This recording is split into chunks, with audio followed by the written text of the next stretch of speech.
Sound is on the stream, and there we go. Okay, we should be streaming, and we are recording on the podcast. So, Skye, welcome to Space Junk Podcast. I'm excited to have you here because I have a feeling you and I have a lot in common. You are a science communicator. You're part of the Solar System Ambassador program, and you want to be an astronaut, but not until first you've become a fighter pilot. So tell us a little bit about your goals right now. Yeah, thank you for having me. I really appreciate it. I'm excited. That's the end goal. That is definitely the end goal. And honestly, the biggest thing that I stress in terms of people who want to become an astronaut, obviously I am not one yet, but I have met several.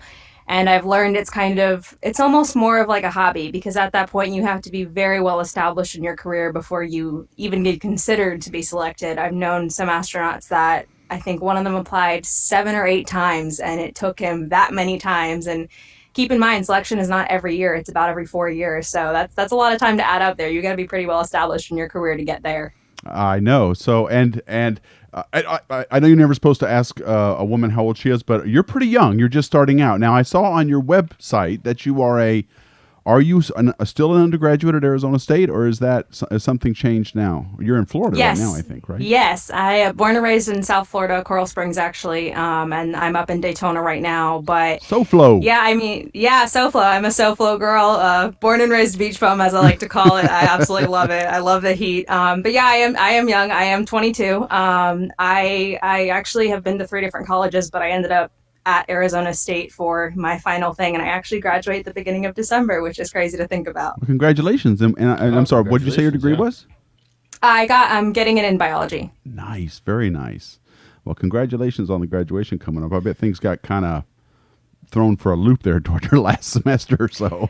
Believe it or not, so I am actually doing it completely online. I've been doing it online for about a year now, so there really wasn't that big of a change for me. It was just more people being added to the classroom, which had no effect on me, so I was good to go. Oh, wow. Okay. Well, yeah, that's the way to do it. I feel like everything's transitioning that way more and more. I mean, before all of this stuff, I feel like that's the way that the educational system is moving, because there really isn't a need, unless it's like a lab, to be there in class. You can do the same thing. Even this platform we're using now, Twitch. I mean, couldn't you watch a lecture the same way here on Twitch that you would if you were actually sitting in a class? I mean, what's the difference? So I actually started my high school. I basically was in high school until my junior year. My senior year, I felt like I just kind of wasn't getting what I wanted. So I convinced my parents by making a huge binder about why I should go online for my senior year, which usually isn't typical because everyone wants the whole prom experience and all that. I didn't really care. I just wanted to be done. So I ended up switching online. I didn't have any labs at the time, but with Arizona State, I do have labs. And the way that works, it depends on the class. So for my biology classes, all of my labs are actually through this software called Labster. So it's basically a virtual lab where we can do virtual dissections and things like that. For chemistry, what they did is they partnered with eScience Labs. And I had to buy a chemistry kit and actually sit there and have the underpad and put all the personal protective gear on and actually do the chemistry experiments. And they'll give you procedures and things like that. And they're very precautious with obviously safety and things like that. So once I kind of learned how that worked, the only exception was that organic chemistry, which I'm taking actually starting next Monday.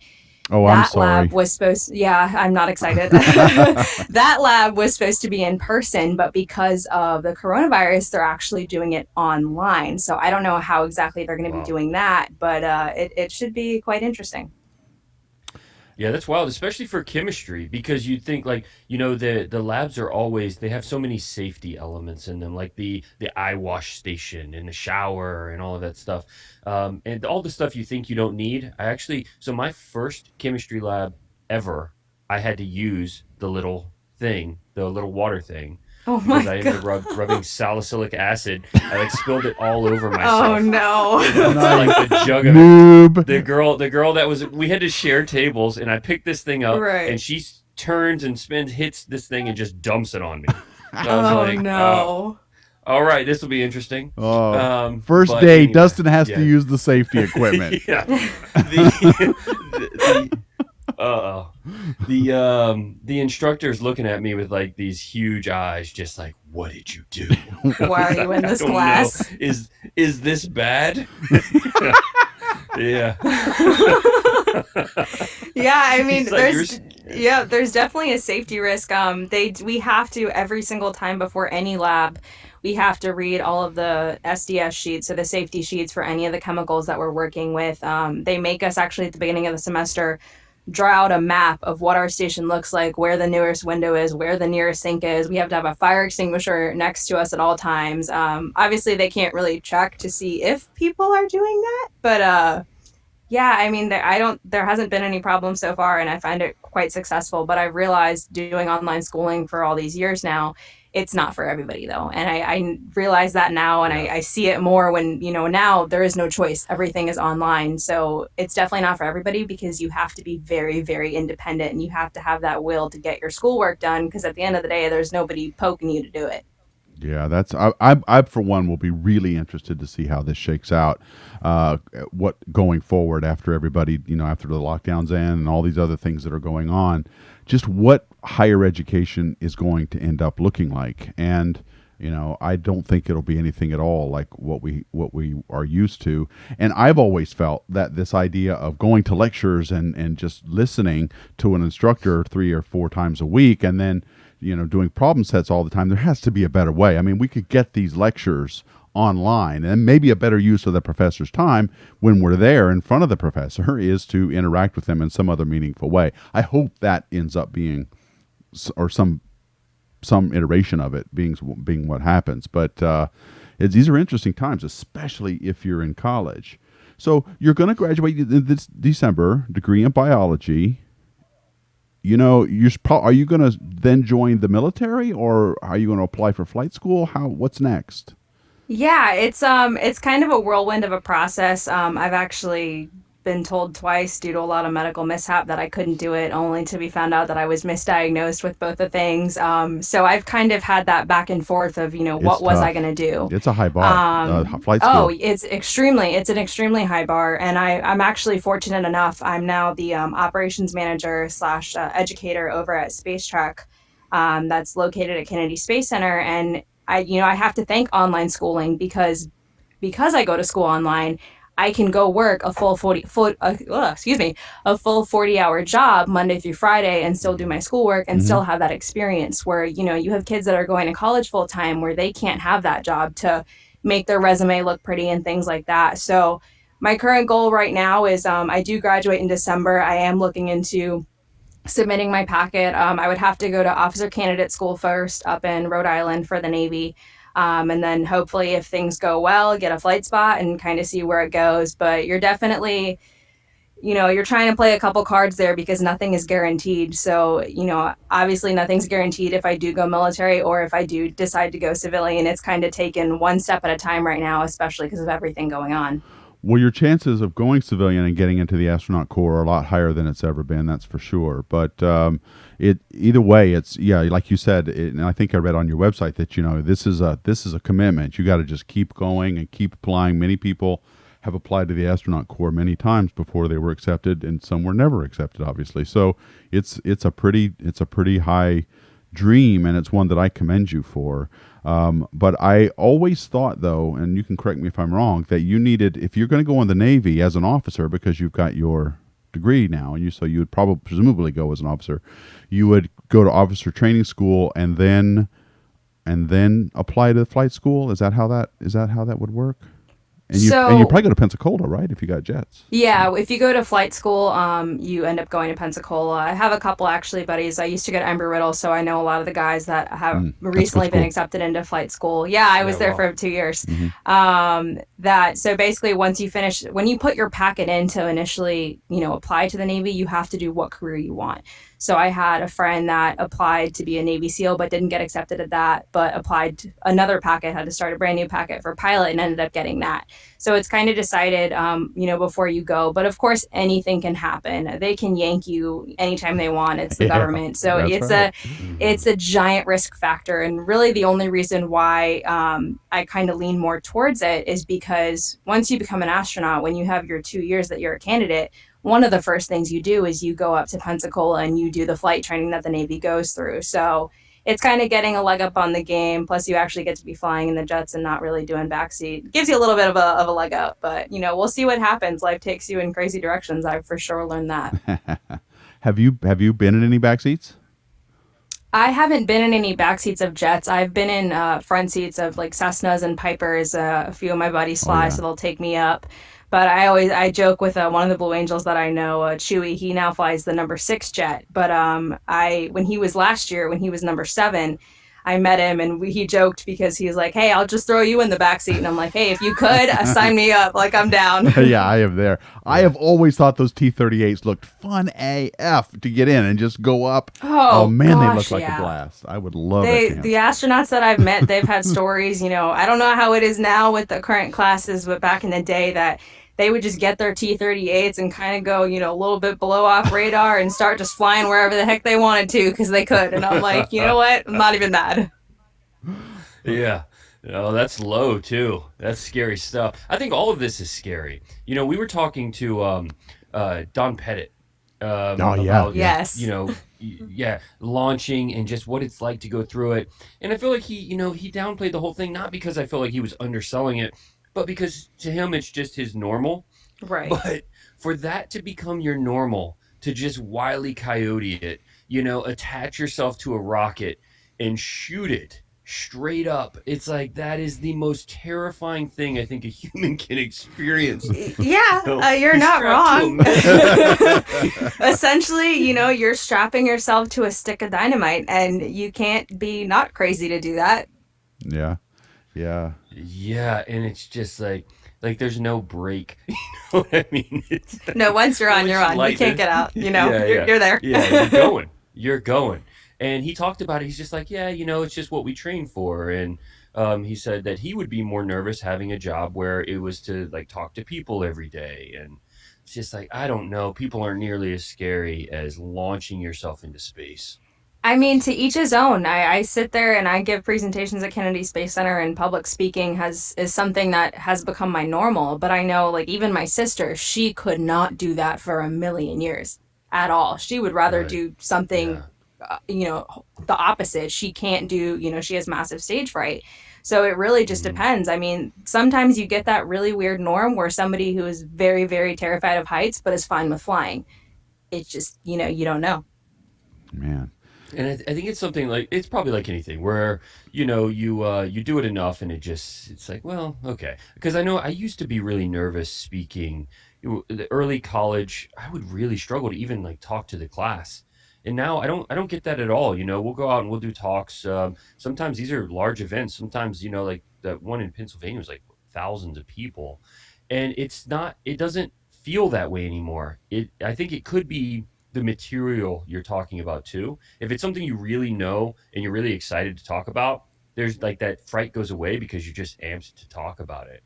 But I don't know that you could get that with rockets or even fighter jets. I mean, it just seems like, man, Well, I have that's to say, in terms of the public speaking, at least, because I can only speak from what I've experienced and what I did, but I was extremely shy when I was a kid. I still have a little bit mhm, shyness here and there, but what actually happened is my parents put me into performing arts. So I was in performing ah, arts from 5th grade all the way until I was 15 and found NASA, and that was, a complete by chance thing. But doing that, speaking, public speaking more and more and more, and starting off with being a character on stage and it's not really you versus we're here, my presentations, it right, is me. I'm not playing a character. It's definitely a little bit more nerve wracking. But in terms of, for instance, like the Blue Angels, that they go up there and they fly every single day and they're used to hitting mhm, 8Gs easy, they say they're just used to it because they've done it for so long. So I don't right. know. Yeah. Well, tell us a little bit about your backstory. How did you get here from there? You've got kind of an interesting story. I guess you started when you were very young as a performer. Yes, Tell us that story. okay. So 5th grade, it was my first performance. I tried out, it was Willy Wonka and the Chocolate Factory. I wasn't going to try out. I didn't know anything about performing or any of that, but it was kind of one of those things where all your friends do it and they force you to do it too. So I auditioned and I ended up getting the role of Grandma Georgina and a couple other smaller parts. And I did that and absolutely fell in love with it. From there, I did I want to performing see. arts I'm all sorry. I want to throughout. see a 4-year-old grandma. Yeah.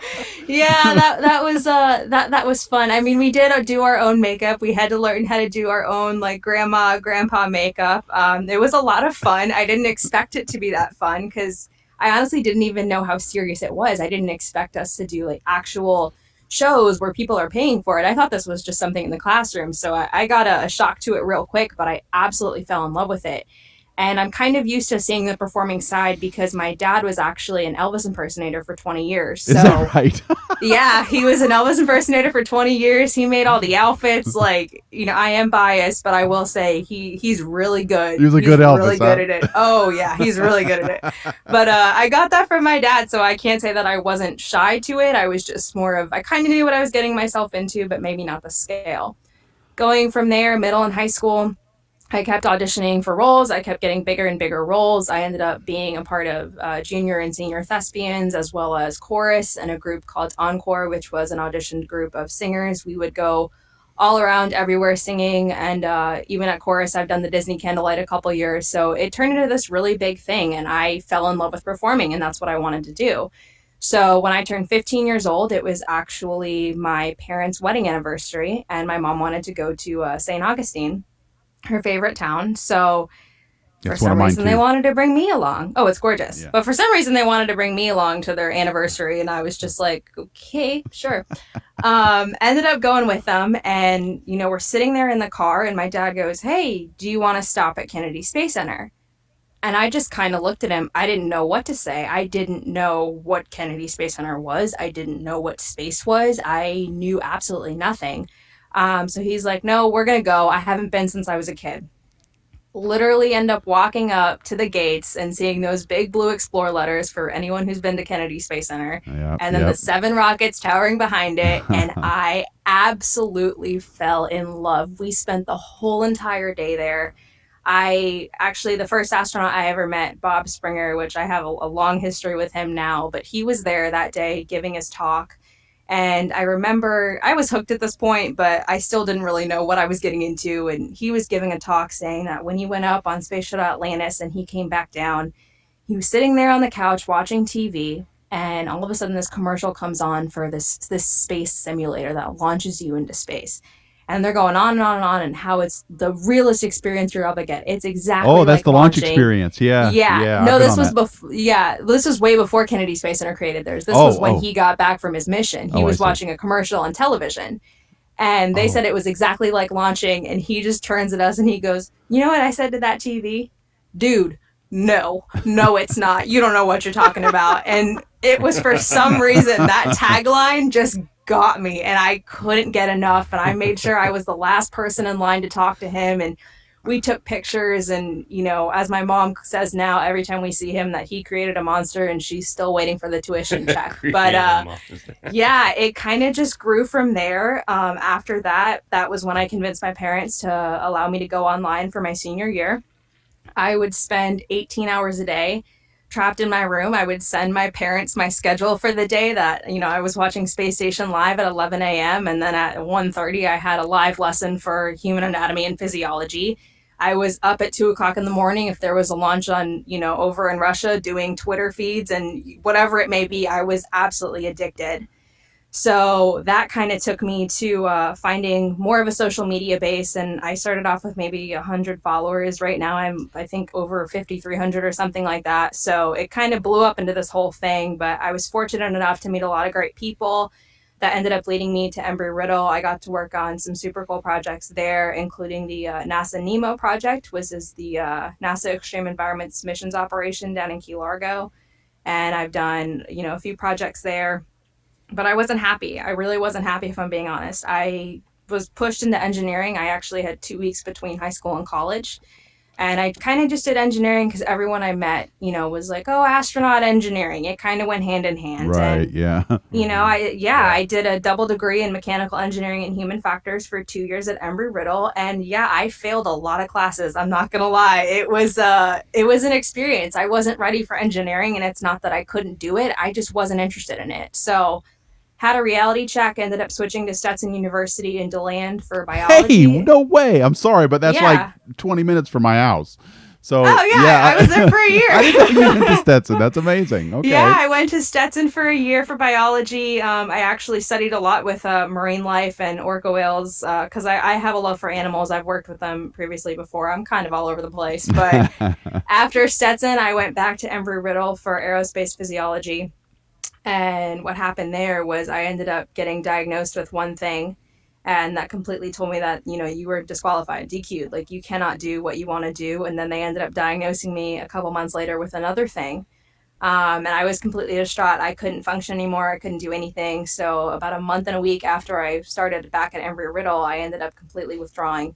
Then I kind of took some time off, ended up getting accepted into Arizona State University for biology, only to find out almost a year after I was diagnosed that they were both complete misdiagnosis. Never even had them. Oh my gosh. It came out of nowhere, and I went through, a really dark time after being told I couldn't do what I wanted to do, what I dedicated, 6 years of my life at that time.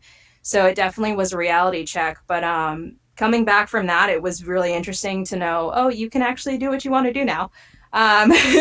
So it's kind of been a whirlwind. It's been an up and down. It was a massive struggle on me and, my family and all my contacts. And, Kennedy Space Center is my second home. And I actually didn't go there for about a whole entire year. Nobody knew what was going on. Nobody knew why they didn't heard from me. I stopped doing all my presentations at Kennedy Space Center. So I kind of just dipped below the radar for a little less than a year. And then finally, once, I came to terms with it, and then they told me that this was all a lie, I got, kind of resurfaced and had to kind of reconfigure myself and rebrand myself and kind of come back from that. And it's just been going ever since. Wow, that's a really poignant story. There's nothing more devastating than to learn that I have a similar story. It's a little bit different, but where you learn that you can't do the one thing that you've always wanted to do. And you have such a clear, defined passion that you want to do it, like you did when you first walked into Kennedy Space Center, like I have when I first looked up at the night sky, and then to find out that you maybe can't do that thing, or that you probably can't do that thing. That's an experience that is utterly devastating. So I definitely can relate to what you're saying there, and kudos to you for having the strength to come back, even though you were led through a misdiagnosis. You still had to live through that disappointment and that devastation. So I really can feel what you're going through there. And now you're back, right? I mean, now you're back on track to do the things you wanted to do, and you're more energized than ever. I can tell by just listening to you. Yeah, I mean, I'm a huge believer in that. Everything happens for a reason, and as crazy as that year was, and all the things that I went through, it kind of made me who I am today, and I can't take it back. And people ask me like, "Oh my God, you must like hate the doctor that diagnosed you," and blah blah blah. And I'm like, "No, you know what? I don't, because if that didn't happen, I would not be where I am right now." Yeah. Everything happens for a reason. So people call me crazy for thinking like that, but at the end of the day, it's just, how it is. Yeah. I mean, I don't know. Yeah, I think that undulation is often responsible for really like forging what those passions are as well, because it's like you think you know what you want. We've all been there. We've been super excited and even like, maybe mistaking something for passion where it's really just like, oh, this is a new exciting thing. But when you go through that kind of challenge and you have it taken away from you, or you think it is, and then, I mean, I think that, I know I've been there, Tony, I've heard your story, man. I know you've been there, and now hearing that you've done it as well. When you have it opened back up, then for certain whether or not it was what you thought it was. Because if you go back to it and it's all still there, then it's something that you have to have in your life story that you cannot live without. Whereas other things, you may have it taken away and it's like, my life isn't worse for losing it after the newness wears off of that, right? And so it really kind of like forges that. Oh yeah, 100%. And for me, I had it taken away twice. I was diagnosed and they're like, no, like I kind of was like, no, I'm going to get around it. I'm good. Wow. And then I was fine. And then I got, diagnosed again. And I was like, okay, this is great. And that's kind of where it just went. And then once I found out I was misdiagnosed, I was literally sitting there in the room with my doctor, and she knew the whole entire story. And I started laughing. I couldn't contain myself. I started laughing, and I'm like, this has to be some like sick joke or something. Like, are you lying? I know. Like, this happened Yeah. twice, not even once, but like twice. Yeah. There's definitely days that are the harder days where you're like, okay, are you maybe telling me not to do this, or is this a joke, or whatever it is. But yeah, I mean, having to bounce back from something like that twice, you have to laugh at it at that point. You can't really get upset because clearly there's just something going on that, is for the better and for the wiser. And when you're going through it, when you're in the depths of the sadness of it, of this realization and of this, bereftment, because that's really what it is, you nothing else even remotely satisfy. I tried looking for other things to do, right? What else interested me besides going into science? What else would I find interesting? And coincidentally, it was flying, much like what you're talking about. I wanted to learn how to fly, so it prompted me to go into the military and go to flight school. But it was, and yet again, because I failed that physical and had to choose something else entirely. But in the midst of all of that, it's, nothing else comes close to what your original passion was. And so to me, it's one of the most tragic things that can happen to a person who has passion, someone who has a clearly defined thing they love more than anything else in the world, and then not being able to do it, I think is one of the biggest human tragedies there is. But luckily, both of us, it sounds like, we were able to bounce back and live our dreams. But it was when you're in the middle of it, nothing even comes close. It's like, I don't. Oh yeah, I mean. My way of filling that void, I absolutely love animals. I volunteered with the Marine Science Center in Ponce Inlet, and I worked with those birds for like 4 years. And then kind of after, I was like, okay, I really need to find something I have to do with my life. I can't just sit here, and watch Netflix for the next, for the rest of my life. Well, you could, but yeah, I could, but it wouldn't be that great. So you can only watch so much Netflix before you don't know what to watch. But my way of doing that was, okay, I'm going to work with animals. I'm going to go back to something that I've loved since I was a kid. And I ended up getting a job with Central Florida Zoo.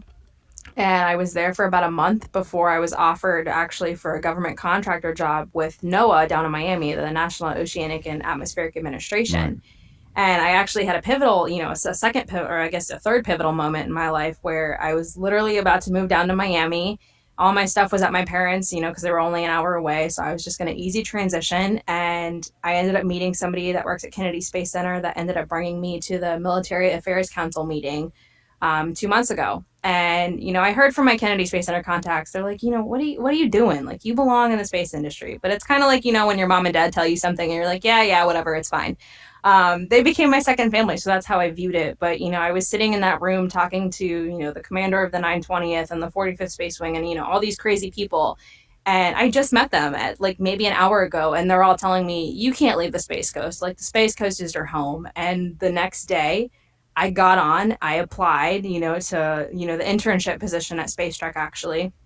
Went into interview, ended up getting the internship position only to come in to start my first day, and they offered me a full-time position as an operations manager, which was something I wasn't expecting. But I ended up turning down the job. Thank you. I ended up turning down the job in Miami and moving all my stuff back up. And it's kind of just crazy how it all went because, I could have made a mistake. I could have gone down to Miami, and NOAA's a great company, but my biggest reason was that it just wasn't space related, and I couldn't tear myself away from that. Like, obviously the passion is there. So yeah, I mean, Ponce Inlet, you mentioned Ponce Inlet. They have a good turtle research center there as well that I visited several times, and so they got a lot of good wildlife work being done around there. And one thing about, you can say a lot of things about Florida, but one thing that I think it does have right is its yes, you can. Yes, you can. Florida man. But one of the things that I am actually a little bit proud of is the seriousness with which the Fish and Wildlife Commission and others try and protect the wilderness and the animals around here. It's gotten a lot. I grew up here. I was born here, and I've seen some really bad stuff. But in the past, decade or so, Florida has finally started to realize, wait a minute, we can't just keep raping this stuff forever. It's got to be taken care of. So I am very proud of what they're doing these days. It's a lot better. For sure. So let me ask you this. So what do you feel about coming up later this month? We've got a big launch. We don't have, not you and I personally, but the space industry does. What are you talking about? We're all included in this.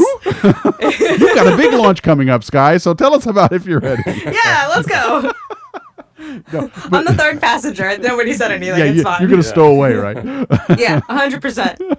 May 27th, I believe, or is it 26th? 27th, I think. 27th, yes. Yeah. What are your thoughts on that? What are your feelings on this time? Is SpaceX the bomb right now? Are they the ones to beat? I have to give it to Elon Musk because everybody called him crazy. And as Well, he is crazy crazy. as he may be, Yeah. but look what he's accomplished. Yeah. The man has done things that no other company could do. I mean, obviously, yeah, you're a little bit, when you're government, you're tied down in terms of funding, but he essentially has unlimited funding and he's accomplished things that no other company can. And, I knew the launch integration manager for the commercial crew program. He actually was a test director before and a former F-14 pilot. He's been my adopted dad. He actually just retired from that program, but talking to him about it and seeing his perspective, 'cause he kind of, he was the middleman between, SpaceX and Boeing, and both companies had, and have great aspects. Everything has their pros and cons. And I stayed very neutral in terms of everything. When I gave my commercial crew presentations, everybody would keep pegging me and keep asking me, but I stayed very neutral because with me, I got to see it to believe it. You can believe this, but you never know what can sneak up around the corner. But I have to give it to him. SpaceX has done an incredible job. They work over 100 hours a week. They probably never sleep and they get things done, but actually seeing it go and how successful things have been. Of course, with anything, there were setbacks, but I think this is something absolutely huge that, it needed to happen. We all thought it was going to happen again with NASA being, the main primary person to do it again. But that just goes to show you that how much more the space industry is becoming more open to everything. And this is honestly the first step not only in commercial space operations, but in tourism. I say it all the time. It's just one step in the right direction. And for Elon Musk and, everybody at SpaceX to be working as hard as they are, they deserve it. And I think this is, the big birthday candle that they've wished for. Yeah, that's well said. I don't know. It's I'm nervous as all get out on this. I want it to go super well. I certainly hope it does. But it's been a long time since we've launched any people in space. It's been 2011, I guess, was the last time human beings have been launched from this country. So it'll be nice to. It'll be scary though. Oh, I won't lie. I'll sit there even with any launch. Russia, U.S. Just even launching cargo, and I'm sitting there shaking because I'm so nervous because you just don't know. Let alone. And I was there at the Causeway when Orion went up for EFT-1. So, and I was nervous as heck because that was NASA's next step. That was what was going to get them there. And it was cloudy that day, so we only saw it for about 20 seconds. But I can only imagine how nervous I was there, let alone how nervous I'm going to be on the 27th. But, we'll see. Yeah. We are also, just want to let our listeners know, we're also streaming this live on Gibson Pick's Twitch channel and on the Deep Astronomy YouTube channel. And we've got some questions that are relevant. Dustin, do you want to read them out? I think they're on your channel, or shall I read them out? Let's see. Yeah, I've got one right here. So, let's see. Orange Perrier is asking, Boeing has had some real quality control issues lately. Is that the concern? I think with Boeing, a lot of people relate it to their mishap they had about when they tried to launch the International Space Station, and unfortunately they couldn't dock. I can't really speak to too much on that. I don't know the in-depth works of their program. The only people that know that are the people that have, worked on it. But I would have to say, even just generalizing it to basic experiences, that sometimes things happen, whether it's safety, whether it's, a missed line in a code, whatever it may be, things do happen. And Boeing has recovered from that, and they're going to do another launch to try to dock to the International Space Station. Of course, that's not what the outcome they wanted. They wanted to be obviously the first ones to launch Americans from American soil to the International Space Station. But if you look at it from another light, they got the contract and they're working as hard as they can. And when, they're ready to launch with their people and their capsule, they will. It is a little bit of a hit, but at the end of the day, we're all working towards the same mission. So whatever it may be, that they're working on it for sure. Yeah, right. I have a couple questions on my channel. Raj Luthra wants to know what our thoughts are on the Artemis program. What do you think, Skye? The Artemis program, that's actually another one of my presentations I do, so I'm very familiar with this program. I honestly love the Artemis program, but the thing is with NASA is that it's dictated and governed by, whatever happens in the political world. So amen, sister. That's right. as some of you know, back, I think when Obama was president, it was Journey to Mars. That's that was right. the tagline. Now it's Artemis. It's the twin sister to Apollo. So we could say that Artemis is going to be a thing, but in 4 years and 8 years, that might change, and we might be going to Europa for all we know. So I think it's a great program, but at the end of the day, I think it does hinder NASA because we've kind of been taking the same steps in the same direction. It just, the objective keeps changing, and that definitely does change. But I think the Artemis program is something great. I think that we need to go back to the moon. I don't think it's a bad thing. I know, the first tagline that I say when I speak about the Artemis program is actually ironic because the building I do it in at Kennedy Space Center is Journey to Mars. So, when everybody sits down, I kind of look at them and I'm like, you're probably really confused about why I'm talking about going to the moon, considering we're all sitting in a building that is called Journey to Mars. And what it is a dress rehearsal for Mars. There is nothing wrong with, taking a couple extra, minutes. And obviously in this case, it's years, but doing something of taking a dress rehearsal and staging it for the moon. Yeah. Mars is a lot further than our moon. If we can get to the moon and accomplish that, mission after mission after mission after mission, and now with the gateway being built and launched, I think they said in 2023, we're just taking baby steps to that goal. So I think the Artemis program is a great program, but again, we don't know what's going to end up happening with it in the long run. Yeah, I mean, to me, it's a common sense thing to do next. We have virtually zero experience in deep space, and by deep space I mean anything outside of our magnetosphere. And so, we should get that experience and technology development here, close to home, 3 days away from Earth, rather than just jumping all in. I think it makes perfect sense, and I even support the Gateway for the same reason. I think the Gateway makes a hell of a lot of sense to do as a technology platform for getting our deep space ambitions met. Mars is going to be deadly. And so we have to be able to, prepare ourselves and have experience meeting at least something of that scale. And I think the moon is the place to do it. So that's what I think of it. Yeah, I mean, Neil said it. You have to take one small step. You can't make that giant leap, all in one go. You have to crawl before you can walk and walk before you can run. So. Yep, that's exactly right. Let's see. Fresh X Prince wants to know what we think of Virgin Galactic. And I guess we could also say Virgin Orbit. It's kind of the same. Yeah, Virgin's done a lot. Virgin's launching the cruise ship line too. They're everywhere. Yeah. Virgin. Maybe not such a great idea now, but it's actually funny because my aunt owns a printing business, and they got the job for Virgin Galactic, but it all got messed up because of what's going on. But in terms of the space side of that, I think that Virgin Galactic is the one you don't really hear about unless they've done something bad, which, or something is a mishap, which I don't think is right. It's mainstream media nowadays. They want to focus on, oh my God, this happened, not what good is happening in the world. I think that they will get there. I think they might be one of the first ones, to launch commercial tourism. You never know, but it could be Blue Origin. It could be another company. There's so many companies out there that are working towards the same goal. I think that they're doing a really great job. I mean, they have their hands in a lot of different pots. So you don't really kind of know what's happening in terms of what, and we don't get that many updates, but they've made some great progress. They've also had loss, but it's the same. It was like the same thing with Boeing. They didn't quite get where they wanted to be, but they're still working towards it, and they're all trying to get to the same end goal.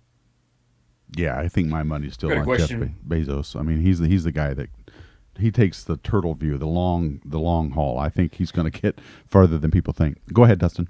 It was fun listening to you and Hans, the owner of Wavelength Brewing Co., on that podcast, go back and forth because he hates the Jeff Bezos programs and believes 100% in SpaceX because Elon's just so bold. Oh, yeah. And, everybody loves that. I think the idea...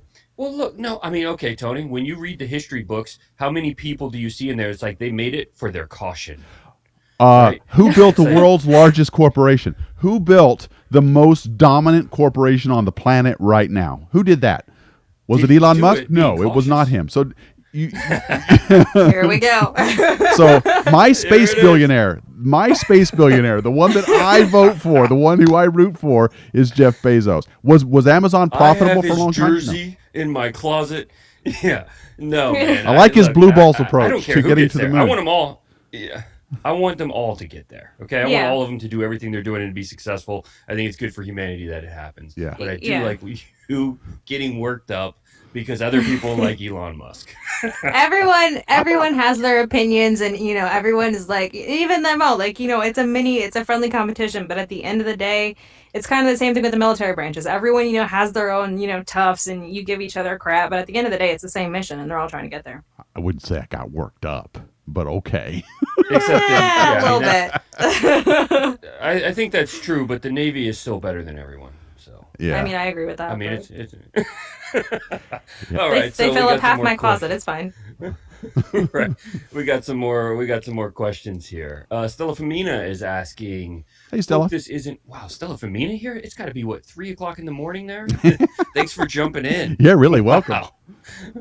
Yeah. So she's in Australia. So hope this isn't a silly question, but what would the travel time to Mars be if humans were to go?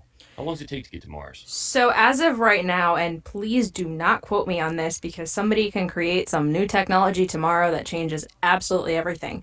But as of right now, it would take about 2.5 years to get to Mars with the current technology. And what's going to end up happening is that the total time is 2.5 years. It takes about 215 days with current technology. You have to stay on Mars for 497 days for the planets to realign because you want to launch when they're closest together. Saves fuel, which ends up saving money, which everybody likes. And then it's another 215 days. So it's about a 2.5 year round trip. So when a lot of people hear that, they don't realize that right now on the International Space Station, your missions are about 6 months capped. Obviously, that was different for the year in space, and obviously with Christina, her mission got extended, and she was up there for about 238 days or something like that. Yeah. So it was extended, but that's a lot of people what don't realize, and I kind of nerd out about it because of the biology side, is that it has massive effects on the human body. So I think it's smart we're not jumping straight to Mars because we only know what happens to the human body when they hit 1 year in space, not 2.5. Yeah, and the physiology unknowns are so strange. I Yeah. mean, you remember Dustin? We were talking with Don about this eyeball thing. What was Yeah. it? The blindness or something? Oh, it's fascinating. Yeah. Yeah. I think what's going to be the most interesting is the endocrine response to space. Like what's going to happen to hormones in space over long periods of time? Because we know that, the stability of the body is dependent on those. One gets out of whack and everything else starts trying to change to adjust. And it is the balance of the body. But what's going to happen over extended periods of time as everything else starts to break down, even the calcium being released, from bones and, the lack of D3 and all this stuff. And we were talking to Don about that, but he's like, we just simply don't know what we don't know. We just know the only way to find Yep. out is to roll the dice a little bit and go out there and see what happens. And Kate, he was all for taking it in stages. Like, hey, go to the moon. Go spend some time on the moon outside of the protection of the Earth's magnetosphere. And, let's see what happens. But you're going to have to guinea pig a little bit of this because you just simply don't know what you don't know. Yeah. Very true. Let's see. We got another question here. Actually, it looks like we got a lot of questions coming in. San Fran Astro is asking a very important question. This one is very important. Who would you rather travel to Mars with, Tony or Dustin? So let me start by saying I've traveled with Tony. Okay, and Tony, It's a outside party. of space, Woot, woot. outside of space, Tony only has two loves in his life, and one is practicing his dancing ballet, and the second is a cappella singing in falsetto. So, Oh my. both get old. You, There's you love novelty my at moves, first. man. You know you love my moves. I have dances for everything. I do. There's a novelty at first, but he can go for hours.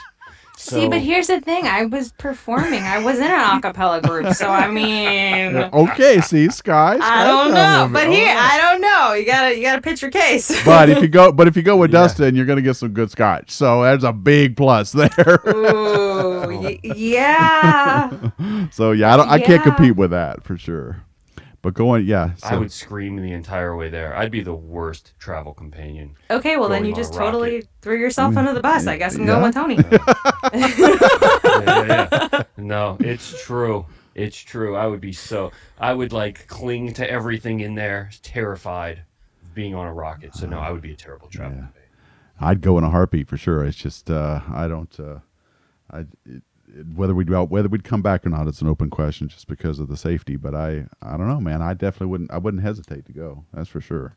In a perfect world. Yes, that's right. I want to give, so for those of you who are listening and watching that have never been to Kennedy before, I just want to give a plug to them, at least to the visitor center. I know, Sky, that's not where you're working, but lots of people after the space shuttle program ended got a space shuttle. There's one in California, there's one up in New York, and Florida got Atlantis.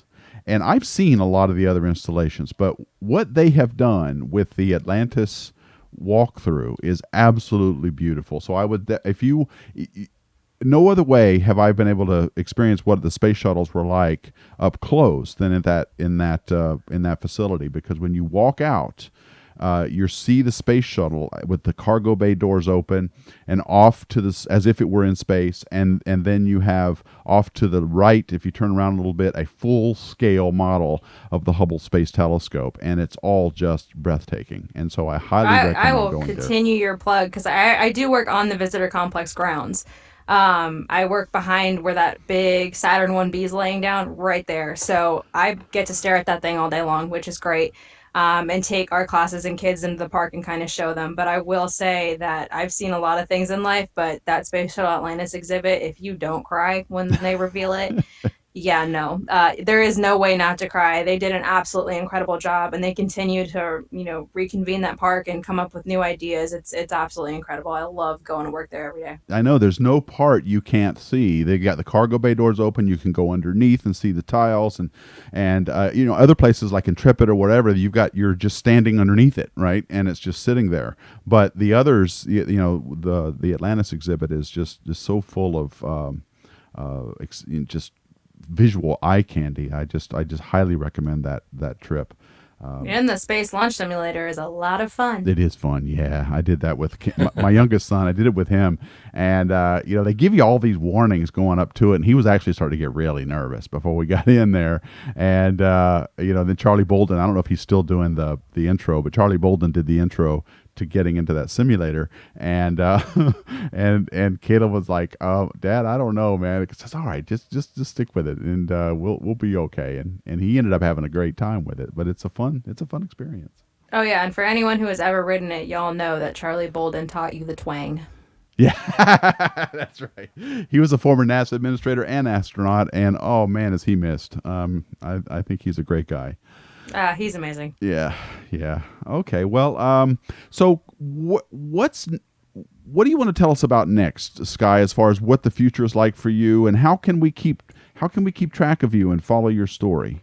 Yeah, so right now, obviously, things are kind of a little bit on hold, but I actually give monthly this is outside my actual job. I'm a part of the NASA Solar System Ambassador Program, which is run by two incredible people, Kay and Heather, out at NASA JPL.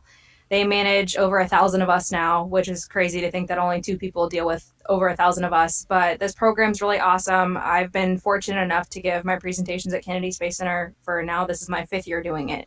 I give monthly presentations. My usuals are on the commercial crew program and Artemis, but I'm actually adding 3 new presentations once all this kind of opens back up.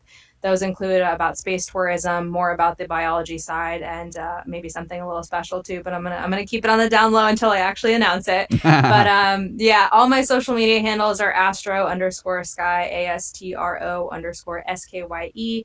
Yes, that is my real name. My parents got it from General Hospital. For you soap opera lovers out there, don't know why. It's purely coincidence. But in terms of the future, I plan on giving more presentations at Kennedy, and obviously continuing my full job with Space Trek. It's a really great company, and kind of just seeing where it takes me. I'm going to look into submitting my packet, and hopefully things work out and I get a flight spot and I'll be flying jets and transitioning and becoming an astronaut. So I'm open for all opportunities. I love talking to you guys. I no problem with any of that and doing any of the events that you guys do. And it's really just kind of crazy to think where life's taken me so far, and I'm excited to see where it is in the future. Yeah, well, I'm inspired. I really am impressed, and I wish you nothing but the best going forward with your dreams. And if I anybody really can do it, you appreciate can. There's no Thank question.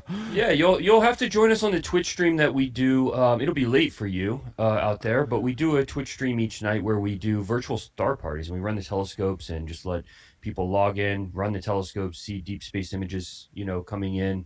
And I think you probably really enjoy that for someone that loves space so much. For You'll sure, have I would join love us to. there.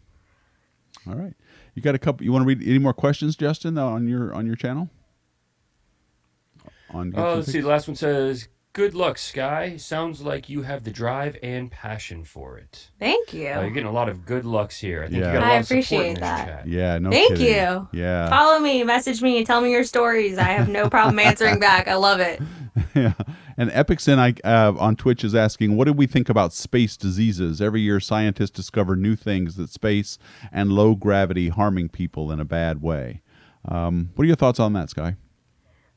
I'll bring it to something that's relatable. It's kind of like what's going to go down here, that diseases are essentially bacteria, and bacteria does develop. We know obviously more about what's here on Earth. We don't really know what is out in space. So it's only going to be a matter of, learning and trials and figuring out how to prevent it. And as I said, the human body goes through absolutely a lot and a significant trauma when it goes to space, and obviously the effects of when you come back down. So space diseases, it's something that they're learning, but it's also at the tip of the iceberg. They probably know 1% of, everything that's out there and then some. Will we ever know all of it? No, because obviously we didn't really know, just like the coronavirus, how big it was going to get. So it's really interesting for the people who like science and genetics and biology and all that stuff. They would have a field day with it. So I'm interested to kind of see where it goes and what they're going to do with it. God, I know it's really scary to think about just how much we don't know, but we've got to do it to find out. And so it's just, it's Hey, as Elsa said it, we're going into the unknown. Yeah, that's right. So, all right. Well, anything else, Dustin? How are we doing? No, this has been fantastic. Yeah. Thank you for joining us. Most this definitely. This is fun, and it's exciting and inspiring listening to you talk about it. Your passion Thank is you very... for having me. Yeah, I Skye, you've been a lot of fun. Speak about It's been really great. Hey, anytime. Okay. Well, Sky Schwartz, she is... I want to thank you so much for joining us. And on behalf of Dustin Gibson, I want to thank you all so much for listening. And as always, keep looking up. All right, let me stop the recording. Okay, so Skye, the only thing that you need, if you notice in your browser window, you're actually uploading a file. That was a local recording that it made on your computer. If you could just wait for that to finish before you close the window, we'll be done. Sounds So, good. all right. Thank you for having me. I really appreciate it. Thank you very much. Everybody in the Twitch stream always learns that how to let the file upload too. Yes. I see that we always keep the... Yeah. Yes. Well, I kept the most important thing was to get the recording going, and then the stream is just people watching us record the podcast. So yeah. People are commenting, still live. yes, we know.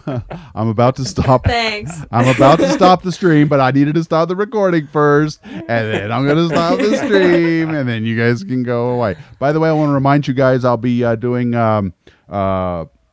Friday Space Roundup tonight at 8 o'clock on Gibson Picks as well as Deep Astronomy. So I hope you guys all stick around, or not stick around, but come back for that at 8 o'clock tonight Eastern Time. That'll be 5 o'clock Pacific Time. So I'll talk to you guys then.